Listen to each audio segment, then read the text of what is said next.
વડોદરાના સયાજીબાગ પ્રાણી સંગ્રહાલયની સિંહણ સમૃદ્ધિનું અવસાન થયું છે.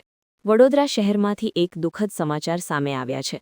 સયાજીબાગ પ્રાણી સંગ્રહાલયની સિંહણ સમૃદ્ધિનું 5 દિવસની સારવાર બાદ અવસાન થયું છે. આ ઘટનાથી પ્રાણી સંગ્રહાલય તેમજ પ્રાણી પ્રેમીઓમાં શોકની લાગણી વ્યાપી ગઈ છે.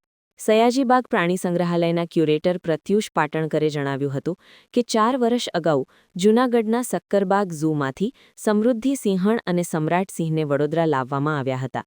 તે સમયે સમૃદ્ધિ સિંહણ માત્ર 2 વર્ષની હતી, જ્યારે હાલ તેની ઉંમર 6 વર્ષ થઈ હતી. પ્રાપ્ત માહિતી અનુસાર સોમવારે સાંજે સમૃદ્ધિ સિંહણ અને એક કોબ્રા સાપ વચ્ચે ઝપાઝપી થઈ હતી. આ દરમિયાન કોબ્રા સાપે સિંહણને દંશ માર્યો હતો. ઘટનાની જાણ થતાં જ પ્રાણી સંગ્રહાલયના સ્ટાફ દ્વારા તાત્કાલિક સારવાર શરૂ કરવામાં આવી હતી. જો કે 5 દિવસની સારવાર દરમિયાન સિંહણની તબિયત સતત બગડતી ગઈ અને અંતે મલ્ટિપલ ઓર્ગન ફેલિયરના કારણે તેનું મૃત્યુ નિપજ્યું હોવાનું પ્રાથમિક રીતે સામે આવ્યું છે.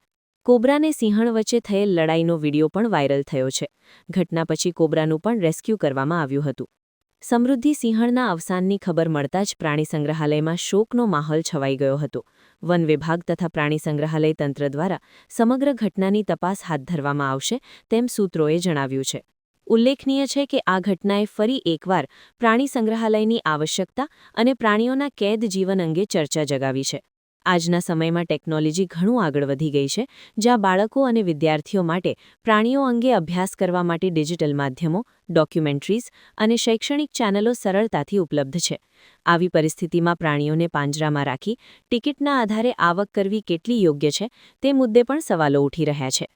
ભૂતકાળમાં પણ પૂરના સમયે પ્રાણીઓ પાંજરામાં ફસાઈ જવાથી તેમના મૃત્યુ થયાના બનાવો સામે આવ્યા છે, જેના કારણે એક વર્ગ દ્વારા એવો વિચાર વ્યક્ત કરવામાં આવી રહ્યો છે કે પ્રાણીઓને સ્વતંત્ર રીતે જંગલમાં જ રહેવા દેવામાં આવે તો તે વધુ પ્રાકૃતિક અને યોગ્ય રહેશે. ફિલહાલ સિંહણ સમૃદ્ધિના અવસાનથી સયાજીબાગ પ્રાણી સંગ્રહાલય તેમજ પ્રાણી પ્રેમીઓમાં શોકની લાગણી વ્યાપી ગઈ છે.